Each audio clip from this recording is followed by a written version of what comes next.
Hello and welcome to another Chatbox podcast for episode 46 of the Chatbox podcast. 46, I hear you cry. How are you doing today? Right, let's crack on. As you know, each week I have a guest to talk about their career or job. So let's crack on with this week's guest. It's LGBT leader Daniel Carlisle and his wife, Trisha Carlisle. Hello, Trisha, you're here. Your husband's not yet, so hello, welcome along. How are you today? I'm fine. Daniel's fine. We're both actually here, but Daniel's just is there. Dear. Hello. Hello. Yeah, you can be heard, dear. So. Can you hear us well? Okay, Ben. Yeah, I can hear you fine. How are you two today? Well, not too bad. Been busy. It's my birthday today, so happy birthday. Out doing things. I had to start off with the dentist on the first thing, so not the best of starts for a birthday, but we do what you have to do. Difficult to get dentists under these circumstances with COVID at the moment. Yeah. That's right, good. Ready when you are. 5 questions today about your LGBT work, if that's okay. Yeah. With you. So you two ready to rumble in the jungle? Yes, we're ready. Let's go. Question 1. Where did you begin your roles in the LGBTQ community? I can't hear it. Right. That's as loud as it goes, dear.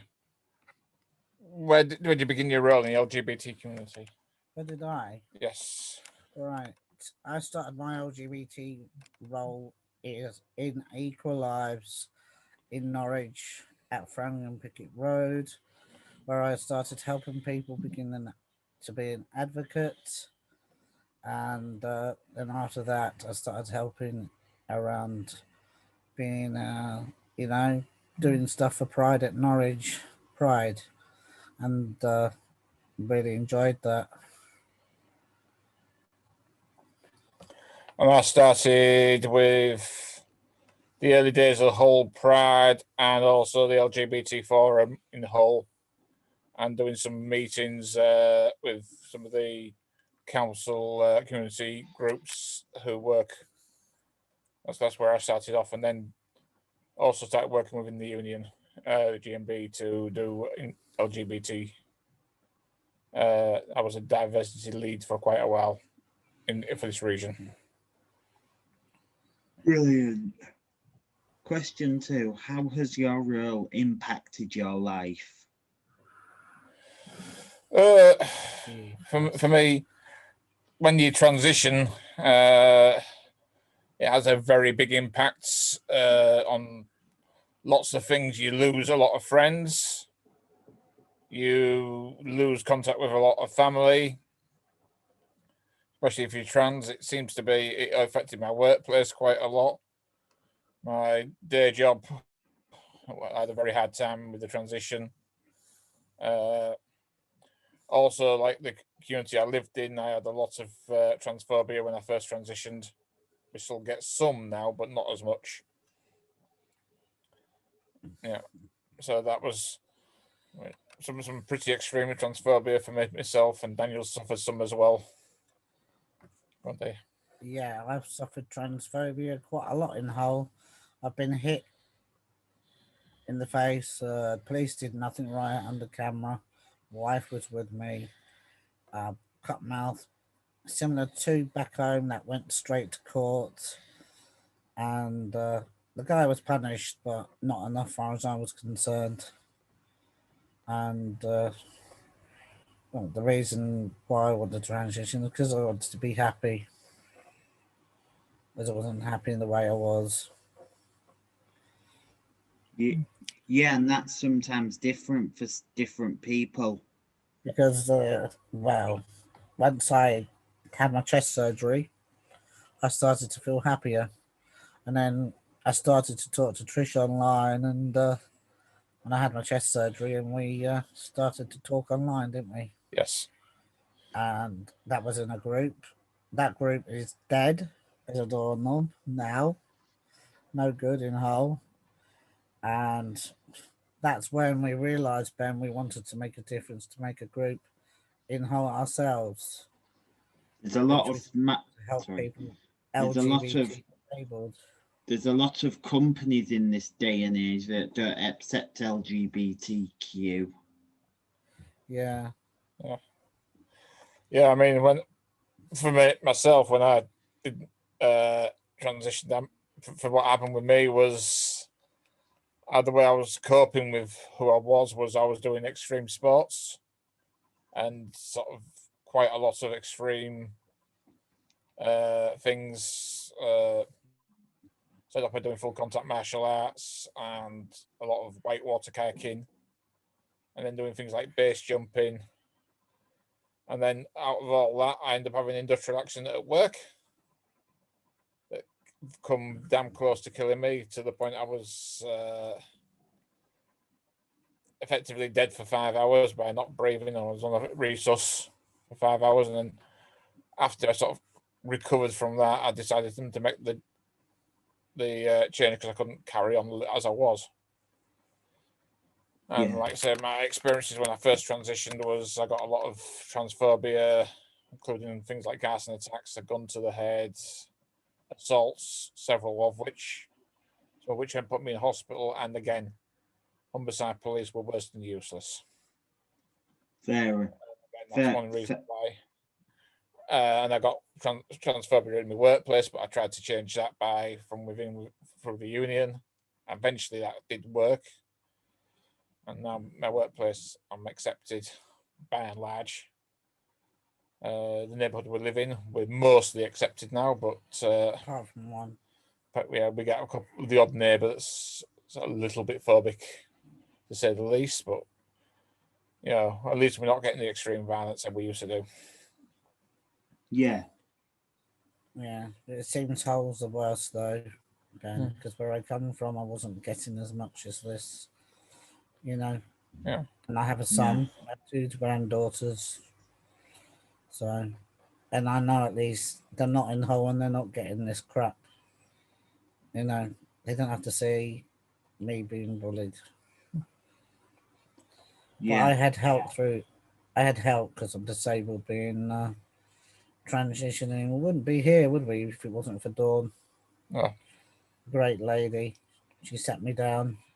I didn't want to talk to the GPs because GPs are for everyone. They don't want it to help anyone. So I sat down there.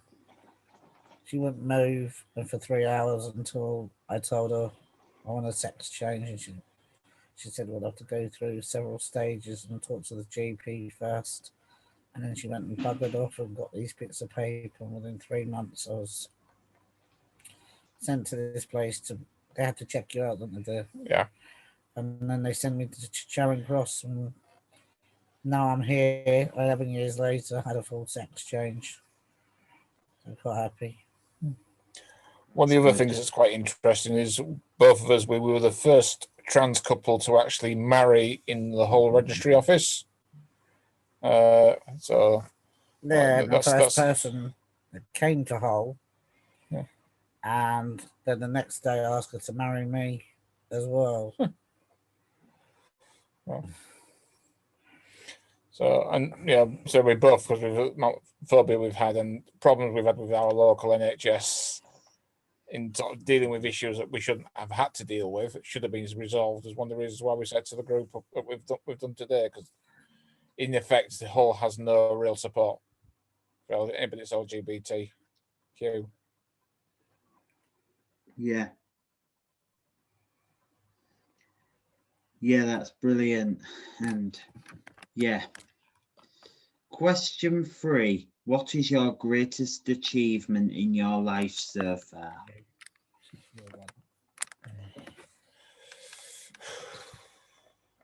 Well, one would be just surviving everything that's gone on. Despite all the hatred, despite all the problems that have been put in the way, all the barriers, most trans people find that to achieve what they actually want to follow the NHS golden yellow brick road, so to speak. You know, the obstacles keep getting put in the way, but we eventually get through it if you're determined enough and you keep pushing. So that's one of them. And then getting the workplace I work in and other places and the general acceptance. I suppose that's probably, we've gone from being a completely hostile environment to one that's at least on the face of it friendly. Mine would be obviously similar, getting through each barrier, because it's like the GPs, they just want letter after letter, and without the letters, these barriers, we don't win, but we do win now, don't we, dear? Yeah, because they don't want a letter. It seemed to be a Yorkshire thing, but we keep winning now. Yeah, brilliant. I think my greatest achievement, though, would have been becoming an advocate to help others. As you've probably seen on my Facebook page, not just helping LGBT people of disabled, but people that are around the world I help as well. But it's also, it's not just that. When you transition, once you have finished, you start helping the others, and don't forget you've got the ones like the cross dressers and stuff like that. And yeah, I don't mind helping them, do I, dear? Drag queens, a lot. Unfortunately, with our community, sometimes it's quite insular in respect of it. Some people, parts of it seem to think that some people aren't trans enough, and they ignore parts of the community. So people like the drag queens and the cross dressers and those who are gender fluid sometimes fall out of the remit and don't get the support they need. It's just like trans people, generally speaking, often don't get the support from the LGB. Yeah. And now that our community is under severe attack by both the media, the feminists, the TERFs, and a sort of coalition of senior government ministers. And also, I can't get my surgeons for other guys that are like me, Ben. Yeah. They've stopped the surgeries. I don't know if you've heard about that. No. No guys can have a sex change at the moment. There's no money for it. So due to COVID. Someone like me, I always need a part fixing because I want an implant. But there's other people that are going through stages, the 3 stages, and they're not finished. I can show you I've had that part of the operation. Can you see that, Ben? Yeah. You've probably seen lots of trans men with that.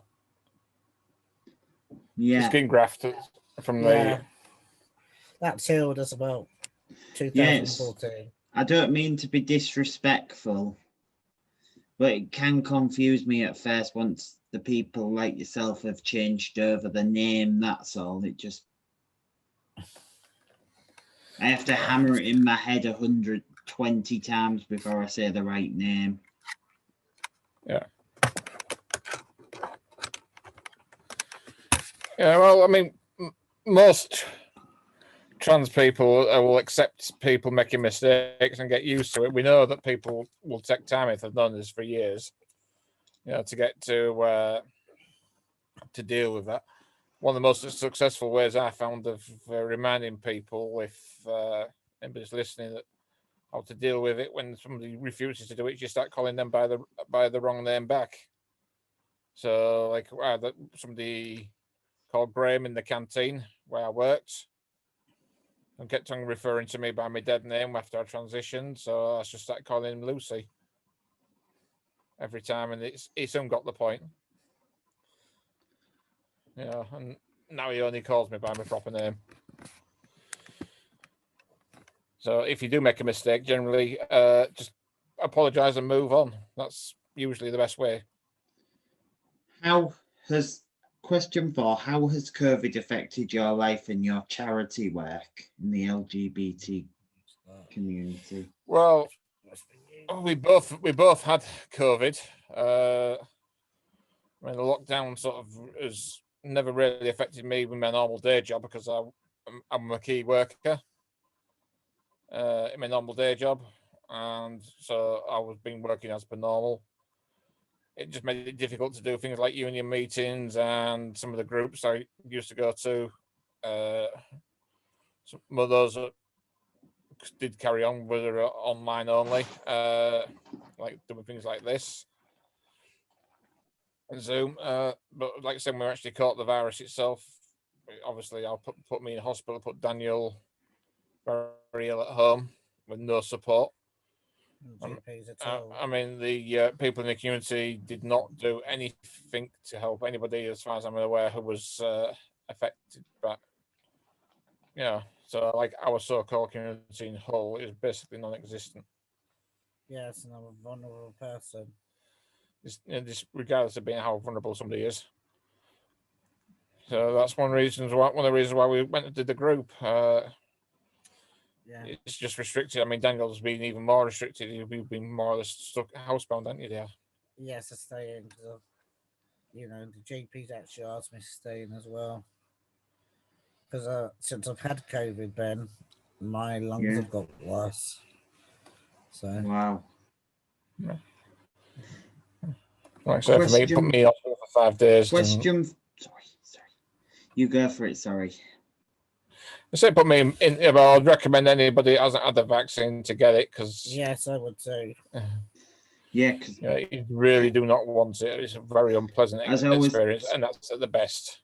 As I was saying for you, James Wales having a go at any prats, as he calls it, not idiots who are not having the vaccine. He's saying they should get the vaccine to keep everybody safe. Yeah. And he's having a go at people for it, and he's calling them out for it. Yeah, well, I would say anybody that's a COVID denier, it's real. I saw the people when I went in the hospital where the medical staff were just run off their feet. The ambulance crews taking people in large numbers. That was in November for us. We've both had the vaccine since. Yeah, I mean, now also Ben. I mean, I had my tonsils done 2 or 3 years ago. Yeah, and I've had back-to-back sore throats, and the GPs didn't want to go anyone near anyone, do they, Ben? No. They're frightened to come near us. Final question on the list, and we may need to make it a quick one if that's all right. What advice would you give to people who want to follow in your footsteps?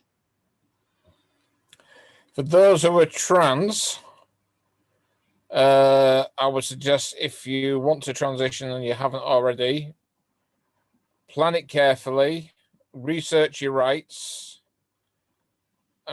If you're in the workplace, if you're not in a union, join the union before you transition, because they can do a lot to help. Expect a lot of hostility when you first transition and a lot of lack of understanding. And then when you do transition, the first 2 or 3 years, you're going to find a very hard time. But you can get support. Yeah. My way is trust your guts. Okay. Yeah, I'd agree. The first 4 or 5 years is definitely the hardest. But, just follow. If you've got a very close friend, follow them, what they say. Because I had a close friend and they told me, what would you do if you can't only wear trousers and short haircuts if you can't get all the way? I said I'd still carry on. But in the end, I managed to get my hormones and had the whole change, didn't I? Yeah. And yet again, she's the reason why I'm here today. And she died then. Cancer. That's what you get with the NHS. I mean, but you got to bear in mind as well, if you're on the pathway, that's medical pathway, that there's a lot of gatekeeping goes on and a lot of hoops you've got to jump through. Unfortunately, you have to jump through them. You have to conform to their expectations, and you also will find you'll have to conform to a lot of other people's expectations. If you're not quite feminine enough, you'll get it if you're a trans woman. If you're not masculine enough, you get it if you're a trans man. Yeah. You know, things like I'm stronger than Daniel, so when we do the shopping, I tend to carry the shopping, and Daniel gets it in the neck because I'm physically stronger.